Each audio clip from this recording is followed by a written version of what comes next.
ម៉ែឪនៅរស់ស៊ីតែក្តាមប្រៃដល់គាត់ខ្សិនខ្សៃ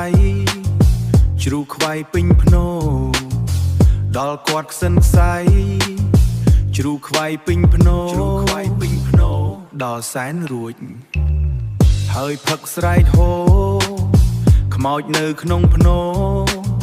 ខ្មោចនៅក្នុងភ្នោអត់បានឆៃសោះអត់បានឆៃសោះអត់បានឆៃសោះអត់បានឆៃសោះអត់បានឆៃសោះប្រឹងរៀបចំសែនរួចថតបង្កងប្រាប់ញាតស្រីប្រុសប្រឹងរៀបចំសែនរួចថតបង្កងប្រាប់ញាតស្រីប្រុសថាស្មោះម៉ែឪកាលគាត់នៅរស់មិនប្រឹងធ្វើទៅថាស្មោះម៉ែឪកាលគាត់នៅរស់មិនប្រឹងធ្វើទៅដល់គាត់ស្លាប់ទៅទើបប្រឹងធ្វើទៅ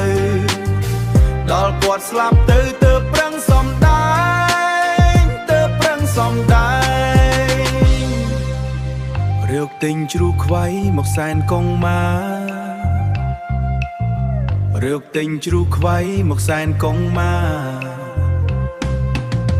រាវទិញជ្រូកខ្វៃមកសែនកងម៉ា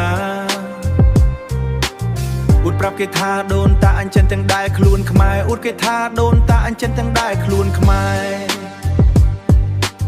អួតប្រាប់គេថាដូនតាអួតប្រាប់គេថាដូនតាអញ្ចឹងទាំងដែរខ្លួនខ្មែរអួតគេថាដូនតាអញ្ចឹងទាំងដែរខ្លួនខ្មែរដូនតាចុកក្បិនចង់មានដូចចិនភ្លេចដូនតាឯងដូនតាចុកក្បិនចង់មានដូចចិនភ្លេចដូនតាឯងដូនតាចុកក្បិនភ្លេចដូនតាឯង